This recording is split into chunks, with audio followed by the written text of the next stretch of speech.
अस्सलाम वालेकुम, मेरा नाम डॉक्टर अवैस अनवर है और कुछ स्टूडेंट्स कह रहे थे कि उन्हें बुक के एमसीक्यूज़ सॉल्व करने में प्रॉब्लम आ रही है। तो ये बुक के एमसीक्यूज़ की सीरीज़ है।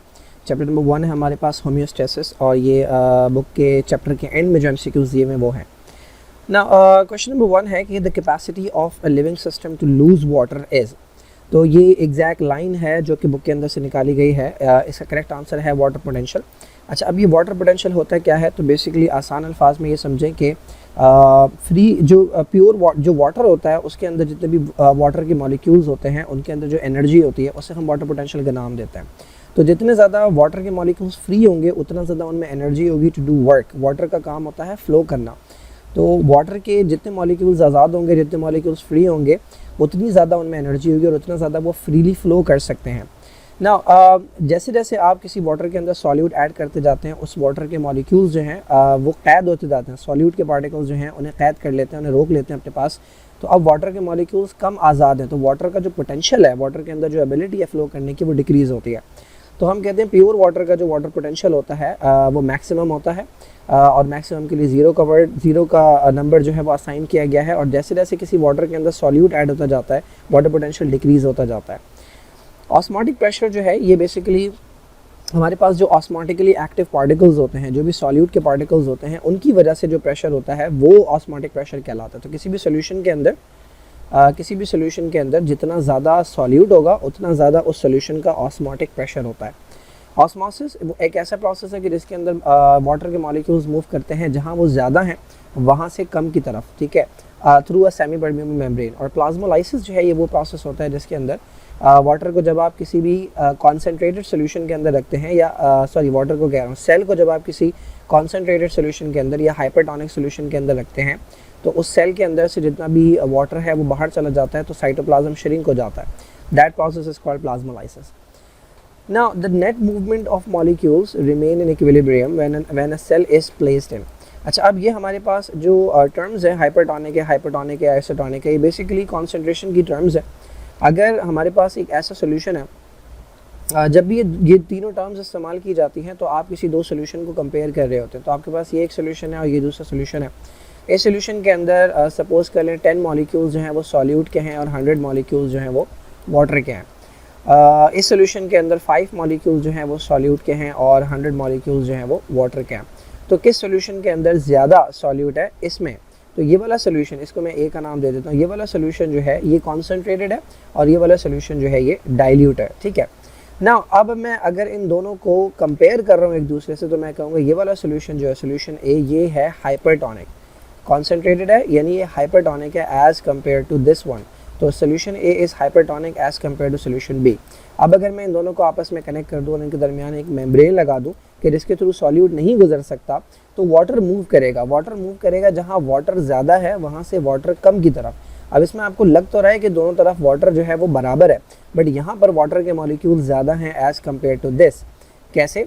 बिकॉज यहाँ पे सपोज कर लें कि एक सॉल्यूट का जो पार्टिकल होता है उसके अंदर ये एबिलिटी है कि वो 10 वाटर के मॉलिक्यूल को कैद कर सकता है, ठीक है। एक वाटर का मॉलिक्यूल 2, 3, 4, 5, 6, 7, 8, 9 और 10 वाटर के मॉलिक्यूल्स को कैद कर सकता है। अब यहाँ पे 10 सॉल्यूट के पार्टिकल्स हैं और 100 वाटर के मॉलिक्यूल्स हैं। इसका मतलब यहाँ के सारे जो वाटर मॉलिक्यूल्स हैं वो कैद हैं। यहाँ पे 5 सॉल्यूट के पार्टिकल्स हैं और 100 वाटर मॉलिक्यूल हैं, यानी इसका मतलब यहाँ पे 50 वाटर के मॉलिक्यूल्स क्या हैं? आज़ाद है। तो ये आज़ाद मॉलिक्यूल्स जो है ना ये यहाँ से मूव करके जाएंगे यहाँ पे।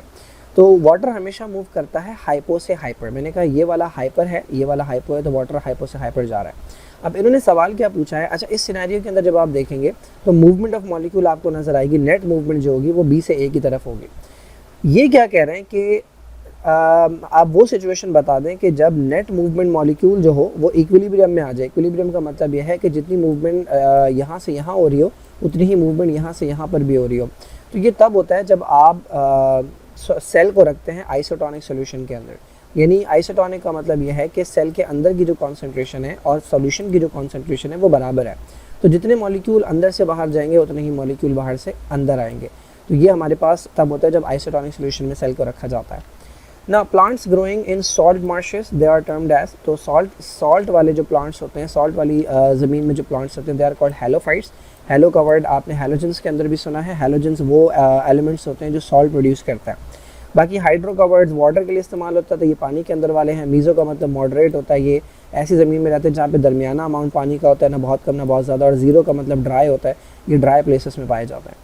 ना plant cells when constantly place in hypotonic solution. Hypotonic का मतलब होगा कि सोल्यूशन की कॉन्सेंट्रेशन कम है, क्योंकि जब भी ये टर्म इस्तेमाल की जाती है आप कंपेयर कर रहे हैं, तो अगर जो सोल्यूशन है वो हाइपो है, इसका मतलब प्लांट सेल कैसा है, प्लांट सेल है हाइपर। तो जब प्लांट सेल को प्लेस किया जाता है हाइपोटोनिक सोल्यूशन के अंदर, तो वो बर्स्ट नहीं होता। क्यों नहीं होता भाई बर्स्ट? क्योंकि उसके पास मौजूद होती है सेल वॉल। अब जब आप प्लांट सेल को प्लेस करेंगे हाइपो में, तो हाइपो से हाइपर पानी जाता है, तो पानी अंदर आएगा, पानी मुसलसल अंदर आएगा, लेकिन स्टिल प्लांट सेल बर्स्ट नहीं हो रहा, क्योंकि उसके पास क्या मौजूद है, उसके पास सेल वॉल मौजूद है जो कि उसको बर्स्ट होने से बचाएगी। ठीक है, एनिमल सेल को अगर आप रखेंगे हाइपो के अंदर, तो वो बर्स्ट हो जाएगा, क्योंकि उसके पास सेल वॉल नहीं होती। ना plants get rid of surplus water, जो एक्स्ट्रा वाटर होता है, by losing it in the vapour form. जब भी वेपर फॉर्म की बात करेंगे ना, तो हम बात करेंगे ट्रांसपायरेशन की। अगर ये लिक्विड फॉर्म के अंदर होता तो वो गटेशन होता। ना enzymes are protected at high temperature by, जैसे जैसे टेम्परेचर बढ़ता जाता है तो एंजाइम्स जो हैं उनके लिए ख़तरा होता है, बिकॉज हाई टेम्परेचर के ऊपर एंजाइम्स जो हैं वो अपना स्ट्रक्चर लूज़ करने लगते हैं और वो डीनेचर हो जाते हैं। तो प्लांट्स जो हैं वो हाई टेम्परेचर के ऊपर एक तो ट्रांसपायरेशन को बढ़ाते हैं, और उसके आगे फिर एक तरह की प्रोटीन्स बनाते हैं जिन्हें हम हीट शॉक प्रोटीन्स का नाम देते हैं। ये प्रोटीन्स क्या करती हैं, ये प्रोटीन्स सारी की सारी हीट एब्जॉर्ब करके टूट जाती हैं, इनका यही काम होता है, तो ये बाकी स्ट्रक्चर्स को बचा लेती हैं। Now it is not a way of obtaining heat bye organism. तो हीट ऑब्टेन करने के क्या क्या तरीके हैं? नंबर 1 सोलर रेडिएशन, ये तरीका होता है, बिल्कुल सही है। मेटाबॉलिज्म भी एक तरीका होता है। मेटाबॉलिज्म के अंदर ये होता है कि बॉडी के प्रोसेसेस जो होते हैं उन्हें स्पीड उनसे जो है कुछ ऐसे प्रोसेसेस होते हैं जो एक्सोथर्मिक होते हैं, यानी जिनसे एनर्जी रिलीज़ होती है, तो वो एनर्जी आपको हीट के तौर पर मिलती है। मसल कॉन्ट्रैक्शन के अंदर एटीपी टूटता है, जब एटीपी टूटता है तो उससे एनर्जी रिलीज़ होती है, तो उससे बॉडी को हीट मिलती है। तो ये तीनों प्रोसेसेस हैं जिनसे हीट मिल सकती है। कौन सा नहीं है? स्वेटिंग जो है ये कूल ऑफ करने का प्रोसेस होता है, यानी जब बहुत ज़्यादा बॉडी हीट अप होती है तब स्वेटिंग होती है, ताकि बॉडी को कूल किया जा सके। ओके, नेक्स्ट क्वेश्चन है कि अच्छा ये हो गया, नहीं, it does not happen during regulation of cold temperature. ठीक है, अब आप सर्दी हो रही है, अब आप जो है वो बॉडी का टेम्परेचर रेगुलेट करना चाह रहे हैं, तो इनमें से वो कौन कौन सी चीज़ें हैं जो आप करेंगे, और वो एक चीज़ है जो आप नहीं करेंगे। तो वो पूछ रहे हैं वो कौन सी चीज़ है जो आप नहीं करेंगे। तो जब भी ठंड होती है तो शिवरिंग होती है, तो शिवरिंग जब होती है तो उसमें बेसिकली मसल कॉन्ट्रैक्शन होती है, जिसमें एटीपी टूटता है, और एटीपी टूटने से आपको हीट एनर्जी मिलती है, तो ये तो आप करते हैं। वेजो कंस्ट्रक्शन, बॉडी खुद से क्या करती है, जो हमारे स्किन है, स्किन ये हमारा हाथ है, अगर तो स्किन के अंदर जो ब्लड वेसल जा रही हैं, ठीक है, पहले अगर इनका साइज़ इतना था तो फिर उन्हें नैरो कर दिया जाता है। जब नैरो कर दिया जाता है तो इसमें से कम ब्लड फ्लो होता है, जब कम ब्लड फ्लो होता है तो कम हीट जो है ना वो बॉडी से बाहर जाती है। सबक्यूटेनियस फैट एक्यूमुलेशन, स्किन के नीचे फैट को एक्यूमुलेट किया जाता है सर्दी में, ताकि बैरियर बन जाए, ताकि हीट जो है ना वो एस्केप ना कर सके। तो ये तीनों चीज़ें की जाती हैं। स्वेटिंग जो होती है वो कोल्ड टेम्परेचर में नहीं की जाती, वो हॉट टेम्परेचर के अंदर की जाती है। The process of removal of metabolic waste, तो वेस्ट रिमूव करने का प्रोसेस एक्सक्रीशन कहलाता है। थर्मो रेगुलेशन, टेम्परेचर मेंटेन करना होता है। ऑस्मो रेगुलेशन, वाटर और सॉल्यूट का बैलेंस मेंटेन करना होता है।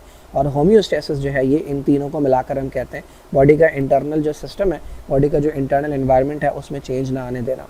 एक्सक्रीटरी ऑर्गन, एनालिड्स के एनालिड जो है हमारे पास अर्थवर्म वाली कैटेगरी है।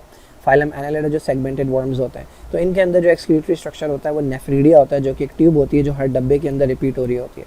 ठीक है, इस तरह से ये ट्यूब होती है नेफ्रीडिया, हमारे नेफ्रॉन की तरह, और ये हर सेगमेंट के अंदर अपनी रिपीट हो रही होती है। किडनीज़ जो हैं ये बड़े एनिमल्स के पास होते हैं, लिवर भी बड़े एनिमल्स के पास होता है। फ्लेम सेल्स जो हैं उनकी अगर हम बात करें तो फ्लेम सेल्स जो हैं ये प्लेटीहेल्मिन्ट्स के अंदर होते हैं, जिसमें प्लेनेरिया आ जाता है।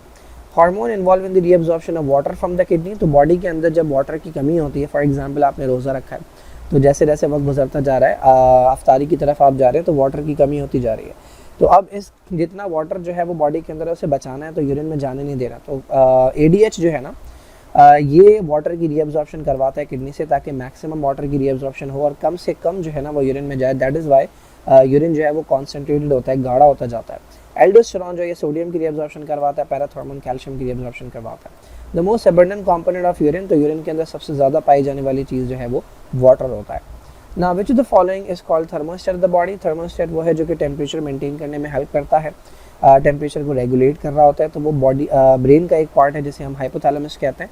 हाइपोथैलेमस जो है ये थर्ड चैप्टर के अंदर भी पढ़ेंगे। ये बहुत सारी काम कंट्रोल करता है, भूख है, प्यास है, टेम्परेचर है, ये तमाम चीज़ें जो है वो हाइपोथैलेमस से कंट्रोल हो रही होती हैं।